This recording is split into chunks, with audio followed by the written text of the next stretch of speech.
YouTube gang was good. Here with my man Bruce Bryce Wayne, aka Boba, and we here about to do a Halloween special on a couple of oh shoot. Yeah, we're gonna sit here and we're gonna do a Halloween special. It's Halloween, that's why we got the festivities out. See all of the pops out. I had to count off a little bit. Man, I appreciate that. I couldn't do the whole review like that. Yeah, I thought it was gonna be a little cramped. It is. What's up, everybody? What's happening? Yeah, my man.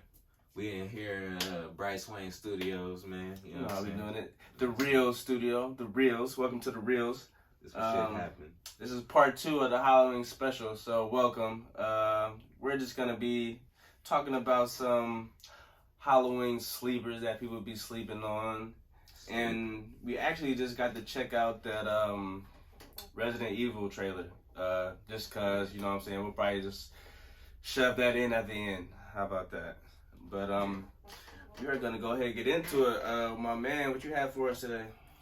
So my choice for slept on Halloween movies.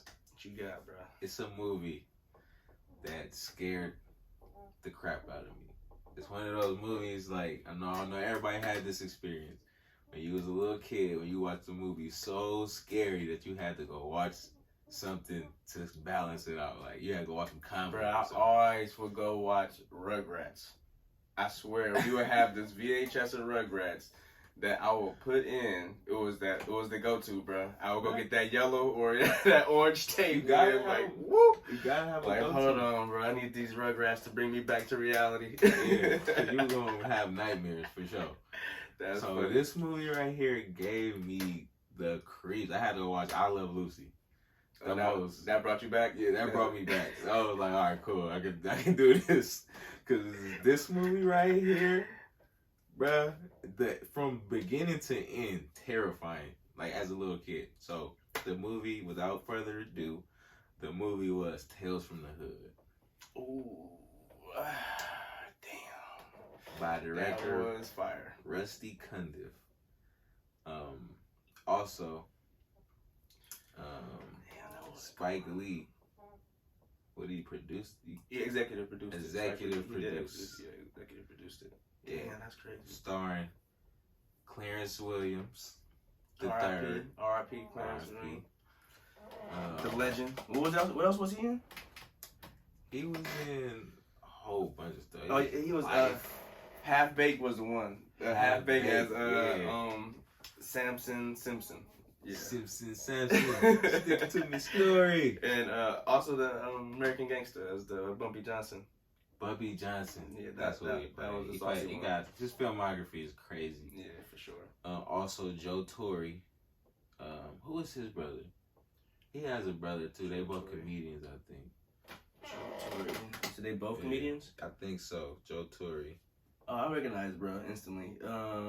He had a brother too. Oh, Guy Torre. Yeah, Guy Torre. That's his brother. Okay. Oh yeah, I recognize bro too. Yeah. Okay. Yeah. So, and also DeAndre Bonds. I wanted to shout out my brother DeAndre Bonds. He was AKA Stacy from the Wood. From the Wood. Another one of my favorite movies, man. That's my boy. Don't say my name, cuz. Say my name. Yeah. I forgot he was in that, but damn, yeah. Yeah. That. He was the the older Crip. His sister was bad. Man, she was bad, man. I see why my boy had to grab it, man. He had to from day one. But that's I'm gonna slow it down. All right, so back to the movie. Tales from the Hood it's about what they call them? I can't remember what the kind of movie, what exactly they call it, the technical term. But it's one of those movies where it's an anthology. I was about to say anthology. Damn, I was about to say anthology. It's anthology. This guy. Hey, that's why he here, man. Sometimes it's different stories that sometimes might connect, but usually they don't have to connect. But it's just different stories told in one movie. So there's a main story, and within the main story, there's multiple other stories that a storyteller in the main story is telling. to an audience that's also in the movie. So the main storyteller is our man Clarence Thomas. Clarence Williams, I'm sorry. And he's doing this from the mortuary, right? Yeah. So he's a mortician. And he comes in, he brings the guys in under the guise that they're going to buy some drugs. That he found some drugs in somewhere he found some drugs and he has them and he wants them to come get them. And he's finesse them into coming in there pretty much. Right. So along the way they come in, you know what I'm saying, they all happy and stuff. Along the way they walking in, you feel me? And it's a mortuary, so they seeing bodies everywhere. You know what I'm saying? But they not really saying nothing. So the whole time he Clarence Thomas' character, which is he creepy as fuck. He giving this creepy vibe. This creepy vibe. The way they got him looking is wild too, bro. Wow. Mr. Sims, that's his name. But yeah, he's just walking through, and then what was the first one? I think the first one was it's the Road Cop Revelation. Okay, yeah, so the Road Cop Revelation. That's the one. That was a cold one. You remember that one? I barely remember it. I feel like it had to do with racism. So I'll leave it at that. You are exactly right. All right. So the first one, it's about so this is a black guy, for lack of better words, but that's what he was. He was running for city councilor, trying to change the community, and the inner city community. So a lot of inner city communities be filled with violence, and in this movie's no different. So he was trying to make a difference, and not saying all cops, because I do believe there are good cops. No, there's good cops. I was with you. But there are some bad apples, and I don't even like that term, bad apple. You know what they say? One spoiled apple spoils the bunch. Yeah, but cool. Whatever. They use bad apples. That's their term, so we're gonna use it. And in this movie, there's 3 bad apples, and they are not liking what this man is doing for the community for whatever reason. Like they're just racist. Like they really don't even have to have a reason. They just don't like black people, and they like how it is. Black people in the slums, and they get to pretty much navigate how they navigate. I'm thinking that's why it scared the crap out of me too, because it was too. It was too close to home, I guess. Like all the visuals, like I said, I had brought it up in the first Halloween special about I mentioned Candyman and It. How I had that old look to it. Mm-hmm.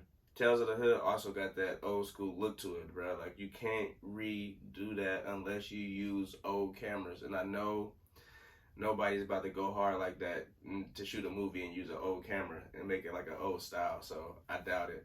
But yeah, I now that you mention it, I do remember that. So I think they ended up like pulling him over or something like that, and then beating him. And the black cop that was there, like kind of let it happen, I guess.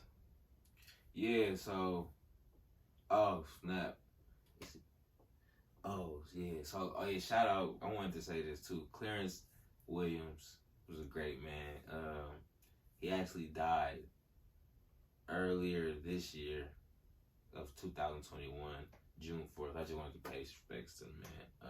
He died at 81 years old in Los Angeles, California. He was born in New York City. Played a lot of great roles for my. But yes, I'm sorry, Bryce. Yes, they pulled him over. They pulled him over. Roughed him up, and by the time there was already a cop there. They was doing this thing and stuff, and then by the time the black cop and his partner got there, who was also white, they got there. So he just like get out of the car. He kind of sees something weird, like you know what I'm saying. It's just like if you go to somewhere and then you see like a guy bleeding and there's another guy that's not bleeding. You're gonna obviously assume somebody got beat up. Yeah, off top. So. At first he's like, nah, like I'm not about to let this happen, like you know what I'm saying, like I'm not about to let this happen, like you know what I'm saying. Then the white, his partner is like, nah, blue code, and either you're not black. Hit him off with the cop code. Yeah, okay, I kind of remember that too. All right. Yeah. So hit him off with the cop code, all that, and he pretty much just turned a blind eye to it. Fast forward a little bit, they end up killing him. I'm gonna let y'all go watch the movie and figure out how they set it up and make it seem like it was, We still want y'all to go watch these movies. I know most of y'all probably seen them, but we don't want to give all of it away. We're gonna spoil it, but we're not gonna spoil it. We'll give y'all quick minor spoilers of each episode. And like I said, it's probably, how many is 1, 2, 3, 4? It's 4 of these episodes in this movie. Well, I don't like to call them episodes, but 4 stories that Mr. Sims is telling. Right. And that road cop, I guess he took, I guess you want to say with this one, it was more of a horror aspect of racist police officers or whatever. And they took it in a horror direction. And like I said, it was pretty creative for back then. I say how they ended it. I liked it. Yeah, it was good. It was good. And yeah, so he ended up, going kind of, insane or whatever. Just feeling guilty about it, and the black cop that didn't help. The black cop that didn't help, exactly. Okay. Yeah. This next one I like the most. I think. Well, this next one I remembered the most. Yeah. The boys do get bruised. Man, this messed me up. I know that I remember the kid in this one is the same kid from Space Jam in the beginning of the movie. He played young Michael Jordan. Young MJ. Brandon Hammond. Yeah, Brandon Hammond. Yeah, that's Walter. And we also got another saucy actor in this episode. We got David Alan Grier, the legend himself. David Alan Grier, the legend. He plays Brandon's dad. Yeah, you know him. David Alan Grier was in a whole bunch of stuff. I think this one, bro. I like this one. I remember. So out of this whole movie, I remember this one the most. Period. Yeah. Okay, so this one for me, it was this other movie that my dad had shown me when I was younger. It was called Radio Flyer, and it was also about a dad that kind of like beat the crap out of the kids or whatever. But like, as long as the dad wasn't at the house, it was lit. You know what I'm saying? It was like it was like the Sandlot. You know what I'm saying? But it was like kids, they was outside playing, doing heck of cool stuff. But every time Pops came home, bruh, like something, if they didn't do something or something was not right, it was bad. And it was so clean how they did it too. It was like they would never really show the dad face. So it made it even scarier, bruh. Like, but it wasn't a horror film. So when I saw this, like Peanuts when the adults come around. Exactly. But it kind of scary though, because like only when like you got to see his mom face and like teachers in the school and stuff like that. But only when Pops came, you would see him walking around with beer or something like that, and he would put like a cord in the oven to whoop you. He would make sure the cord get hot, pull out the oven, then whoop you with the hot cord. Man. So I guess that reminded me of that movie, but this is like the horror version of that for me. Yeah. And so that messed me up, dude. And you got this kid Brandon who's going to school, and the teacher is noticing like he's got bruises on him and stuff like that. Right. And so you know how that goes. You know what I'm saying? The teacher, if he cool, he'll try to inquire to see what's going on, and that kind of is what's happening here. And the way they depict the dad, played by David Alan Grier, was saucy. Because to the boy, it's not his dad. It's like a monster. Like, he is terrified of this person, you know what I'm saying? And to the audience, it's just, we know him, like, we keep hearing about it, but it's just the dad, you feel me? And so, with throughout the movie, the kid is explaining to his teacher, like, it's like he afraid of this monster, or, you know what I'm saying? It's nobody really messing with him, but the teacher gives them this cool idea that always stuck with me, that if you're scared of something, draw a picture of it and destroy it, and it can't bother you no more. And I just leave it at that. But that was one of the stories that stuck with me forever. Like, I never forgot that part of Tales from the Hood. Every one of the stories has a fantastical, magical element, but it also has themes based in like real life, like this shit. And it got like good morality stories too. Yeah, like morality. It make you think about like this would be cool if it even came out right now. Like seriously, like the way this is shot, it can come out like right now. And like we said earlier, Spike Lee executive produced it, so you know it's gonna have some, what's the word I'm looking for? Some black realism in there. Yeah, some realism. Yeah. So, and this is David Alan Grier coming off of Jumanji and In Living Color. So nobody was expecting this. Yeah, this is like totally out of the box, and he did a hell of a job. Yeah, it scared the crap out of me. Yeah, he was crazy. So the next story, which one is that? The KKK comeuppance. Okay, so this one. I think everybody remember this one the most. I think too, this also. one was probably. It was something about those dolls, bro. It was like, so this one was about. I think he was running for governor. I'm not sure of what state. It may have been Georgia. It's one of them down some Mississippi, Georgia. Some white man running from some council membership in some racist state. Yeah. So he moved into like a plantation, pretty much, of like, and yeah, he used to be like a KKK Grand Wizard or something like that, and he moved into a plantation home from some racist, or it was either a racist dude or it was either a slave that received the house or something like that. Anyway, one of those, yeah, for sure. It was one of those. Either way, it had a lot to do with slaves with that house. Yeah, it was that house something got slaves. had he slaves was in racist. it. So obviously, people outside protesting and stuff, and he just like not caring. Inside the house, he living it up. Yeah, he's just talking about like, yeah, we trying to get the black vote, blah blah blah blah, just super racist. And he actually has a black campaign manager, which is, I can't remember bro's name, but he play. Oh yeah, here we go, right here, Roger Smith. He played Rhodey, he's played the campaign manager, and he was awesome. He was in a bunch of stuff too, like old timey like black movies. But yeah, he played this. He ended up dying mysteriously. So basically, what ended up happening is he moves into this house, right, and then his campaign manager immediately dies. He doesn't know why. He really doesn't even care. Tell you the truth, because he's a black guy, of course. But so, anyways, long story short, he starts just trying to still do the campaign, even though people warning him, the locals are warning him about the house and everything, and he starts to see this doll, this crazy little doll. It's multiple ones in the house, right? The dog's already in the house? It's a painting, remember? They're inside of a painting? Yeah, oh. So he sees the one little doll first. He keeps seeing it, he throws it out the window. It's still, the old trope. Oh, so like the dog's coming out the picture and just posting up places? Well, yeah, we don't know that yet. Oh, okay. We just seeing the doll. And then we just see it's just everywhere, right? Okay. And then sometimes they give you the doll point of view, like the POV of the doll, and he running around doing a little weird stuff. That's creepy too, right? So yeah, and then let's just say it doesn't end well for the guy, for the governor. Yeah, I think that was kind of popular because the special effects in here is pretty dope for the time that it was made. I tell you that it was. If you were young enough and you watched this, that messed you up, man. Yeah, it was pretty crazy. What's that last one? Okay, that last one. Hardcore Convert.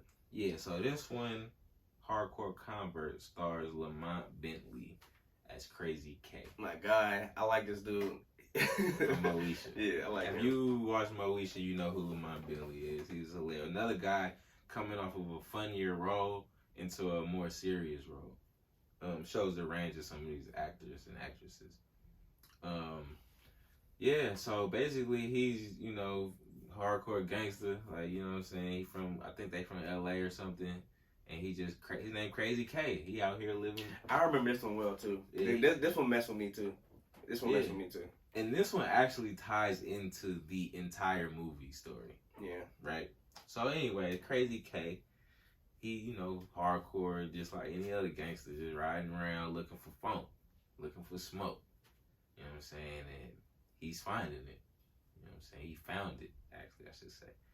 Follows this guy to his house, apparently enemy. It don't even look like bro even knew what he was doing. Like, he got the car, the lights all shining in his face. He's like, is you crazy?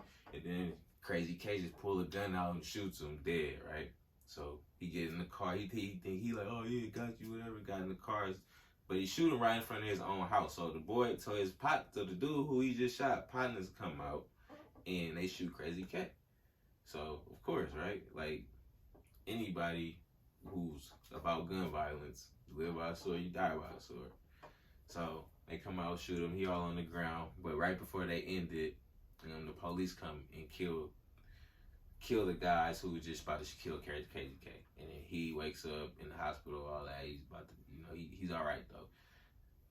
Fast forward, I don't know how many months, but or years or whatever it was. He's in jail now doing push-ups, whatever.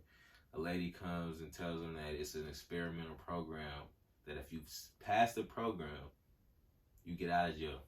He just murdered a guy, cold blood. So this is like, if you got a capital offense, you in jail for life. You're gonna do whatever. Like you know what I'm saying? I probably would say yeah too. Yeah, I mean, if you in jail either you in jail forever, or you can get out with just doing this, or you gonna take this experiment to the, it's experimental, so you don't know what's gonna happen. You know what I'm saying? That's pretty selfish. As long as I survive, I guess I'll be alright. I get it. You know what I'm saying? Right. So, yeah. So he just, he's of course, yeah. Try it. Gets there, and let's just say he goes down the rabbit hole. Alice in Wonderland style. He starts seeing some crazy stuff, man. And they stick him in there with. I'll just tell you the first part because it's kind of important for quote unquote hood guys or like urban whatever guys to. This one was deep. Yeah, to really understand where they was coming from with this. So they threw him in there with this racist guy. He was like neo-Nazi. All the stuff, had all the tattoos, killed N-words and all the stuff. Super racist, right? So he talking to him, he like, yeah, what you in here for? He like, yeah, I'm here for killing MF and I kill again. And he was like, I like you, boy. And then he basically asked him like, what color was the people, all them people that you killed? And then it made him think like, I'm only killing black people. And he was like, I like you. He said, I like you because you only killing black people, basically. And basically, that's what I want to do, too. Because he's a neo-Nazi. So, that's just something for you. This was a long time ago, too, that they made this, you know what I'm saying? So, I remember hearing arguments like this in the streets. Like, you know what I'm saying? The black-on-black crime type of stuff. And, you hear that all the time. And, like, well, why are we fighting each other? We need to fight again. You know what I'm saying? But the way that it was put in this scene right here, that Callie talking about was it was turned up. Yeah, especially when you from where we from. Yeah. So and then I'm not gonna reveal the big end, but like I said, that story ties in to the ending, which is the whole movie, and it just kind of wraps itself up into a nice little bow. You know what I'm saying? It's one of those movies that just it ends and it's like wow. Like, you know what I'm saying? It's just like... Yeah, I can say for the ending of that was solid 10. Solid 10 ending, bro. That's how you got to do it. Not too much. If anything, reboot it, maybe. Make it a little bit more dirty. A little less funny. Put a little bit better CGI in there or practical effects, whatever they got to do. All right, well, that was your sleeper? That's my sleeper, yeah. I'm gonna pull one back from out the day too. I got Pumpkinhead. Whoo, man. So yeah, I was quite young when I saw this. Pumpkinhead is directed by Stan Winston, and he is actually a special effects artist. He doesn't even really direct, but this is his debut of directorial debut. Yeah, so his first movie as a movie director is Pumpkinhead. What a day. And he's famous for working on Terminator, Jurassic Park, Aliens, Predators, and Edward Scissorhands. So man, as far as star study. Like, come on, man, those special effects in there, that's mostly practical effects in that, and it was fire. So you know and what to kind of expect from this dude. And if you look at Pumpkinhead, him and Alien, they got some similarities. Oh, for sure, yeah, definitely. Yeah. I'll try to pull up some early design sketches of Pumpkinhead. But yeah, the way they created him is amazing. And yes, he is a practical effect. He is not CGI. This is a real monster in the movie. Man, shout out to them special effect actors that gotta sit in them suits for 10 hours and get makeup for 2 hours and 3 hours. I would feel bad, but they getting like $20 million, bro. They be getting money, bro. Hey, sit your ass hard, down bro. in them suits, pee on yourself, get over there, say what I want you to say. No, but for real, that is hard work. It's hard work. I don't want to discredit anybody. Yeah, y'all good job. Y'all getting paid, but hey. This is starring my man Lance Henriksen as Ed Harley. It follows him. I like how it starts. It starts off with him as a kid, and he overhears his dad arguing at nighttime with a neighbor. And the neighbor is like, you can kind of hear like the neighbor is asking like, can he come in? And it sounds like he's scared or something. And the dad is like going bad, like, bro, if you don't leave, I'm about to kill you on my porch. I don't care. Like, leave. And like Ed like peeks out his window as a kid, and he like sees this creature like just come roll on the neighbor. He like, and then gets to scare the crap out of him. But ends up like flashing forward, and he's an adult now, and he has his son. He has a daughter. I mean, he has a son and a wife or whatever. Actually, he doesn't even have a wife. I think it's just him and his son, actually, if I'm not mistaken. It's just him and his son, and they living in the cabin out in the same area where he was raised. And it's one of those days, you know, he take his son to the grocery store, and you got these kids coming into town. These bikers, they like the dirt bike. And you know they young, got the leather jackets, the slick back hair. Yeah, back in the '80s, so they got mullets and dirt bikes. You know the kids how they did it back in the day. Yeah. So they pull up with their little dirt bikes and stuff. They pull up to the grocery store, and it's like in the middle of nowhere, so it's not nothing for miles. And so they get out and start messing around on their bikes, you know, and they got girls with them. And the kid, you know, he's on the porch of the store while Pops is in there buying stuff up, and you know he sees the guys on the bikes, you know what I'm saying? This is it's like a little small interaction he has with them, but he has a dog too, so he's out there playing with the dog. Long story short, one of the kids on the motorcycle ends up hitting the son and kills him. Ed's son, bro.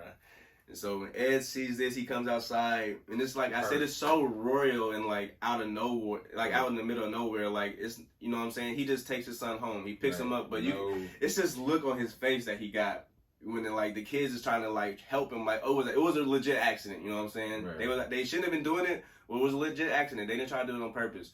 But as they're trying to help him, he got this cold look on his face, like, bruh, y'all just messed up. And then like he takes his son home, he got him in the car, and then he just literally driving his son back to the bury him at the house. And it's like it's super sad, and like it shows you for a little bit like the dad is devastated, bro. Like he is legit devastated. His wife had died already, I think, and like that's that's all he got. Yeah, pretty much. And he, like he said, he out there in the middle of nowhere, bro. He has nothing. All you got is your son, and like his son, and they had a really good relationship. Yeah, and so the dad knows. Oh, right. What would you do? But like the dad knows something that nobody else knows, and it's the story of Pumpkinhead. Right. And the story goes, if you find this witch and you bring her something, it has to be something valuable, obviously, and she will present you Pumpkinhead. She will give you Pumpkinhead in a way. And the way they depicted this was insane. So he's super furious about what happened to his son. The kids are still there. They like out there visiting the cabin, like, you know, being kids, turning up at the cabin, or they trying to forget what happened. And they got girls with them too. I think I said that. So they out partying or whatever. They out being teenagers. Right. Catting. So the dad is like fed up, and he goes to this witch, and I believe he takes his son's body, and he gives his son's body to her in order for her to summon Pumpkinhead. Right. But what he doesn't know is that every time like Pumpkinhead comes out and starts to turn up, he's like he's connected to Pumpkinhead psychologically. It's like they're the same person. Right. So if something happens to Pumpkinhead, it happens to him. But long story short, man, this was one of the films that like it had a good moral story, just like how Tales in the from the Hood was. And it used practical effects and horror and blood very well. I'm talking like this Pumpkinhead was not pulling no punches, bruh. And this was one of the movies like Al said he had to watch I Love Lucy after. Yeah. I definitely had to watch Rugrats after this too. You know what I'm saying? Like I said, we keep talking about these old school movies and the way they look. You can't recreate that, man. And like I don't know if it was because I was a kid, but even to this day, when I watch those movies, it still looks super saucy. You know what I'm saying? I love it, and it still puts me back in that headspace. I think I tried to show my son one of these movies before, and it was like it wasn't enough. You know what I'm saying? Yeah. So it might just be us. Today's kids, they spoiled, man. Even some of the YouTubers and the reviewers kind of spoiled of just having great content. Like no commercials. Right, no straight content after content. And they you know what I'm saying? They don't even know what the TV Guide channel is, bro. And they got CGI now too. CGI is freaking crazy. Well, so they lucky. Like people thought like Star Wars was crazy back in like the 70s. Now, like man, we got a special one coming up for y'all for the movie for Doom. Oh man, that spoiler review, dude. That spoiler review is killing me. It's gonna haunt me. We gonna get that out to y'all for real. Cause like I said, it's a lot to go into that movie, but it's deep, and we got that one coming. The CGI though is crazy nowadays. So just imagine like Pumpkinhead nowadays. Yeah, like I said, I wouldn't mind seeing any of these movies get remade, and you don't necessarily have to do a shot for shot remake. Hey, try to tell a new story with it. I would love that. Just be saucy with it. You know what I'm saying? Get artsy with it. Just do something. Before we get out of here, you want to talk about that we checked out that Resident Evil trailer. What you think? Oh man, Resident Evil. It reminds me a lot of the actual game. Like the old Resident Evil with what's old girl? I can't remember. Mila. I can't remember old girl's name, but she was good. Like it was good, but it just didn't remind me of the game. This seems more like it's gonna be like the game, like how you wake up in the alley and you gotta shoot your way out of the alley and the zombies everywhere. It's like a town. You know I got that same feeling. It looked more like it's just taken more from the first video game. Yeah. Especially with the dogs, and there was a scene with the zombie turning around. I think that was taken straight from the first movie. First game.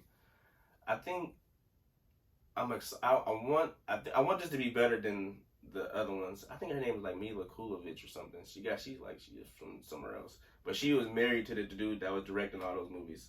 So let's imagine your husband is directing you in all the Resident Evil movies. So after a while, they seemed too much like it was just too much like just throw whatever at the screen and fuck it. The first one was like good. It was cool, but it turned into like the Fast and I won't even say it was Fast and Furious before Fast and Furious. You know what I'm saying? It started making way too many sequels. And it was like, bruh, this is getting ridiculous. It's one of those things like in Batman when he was saying like you either die the hero or live long enough to see yourself become the villain. And they did that. They lived for a long time. Shout out Harvey Dent. Shout out my They definitely did that. Because after a while, they never were scary. It was just more like an action. You know what I'm saying? I'm used to Resident Evil being more scary. Of I used to have like damn near nightmares about them games. Like, I had to sneak those games in the house. I couldn't even get them damn games. I had to and it was crazy because I would sneak them in the house.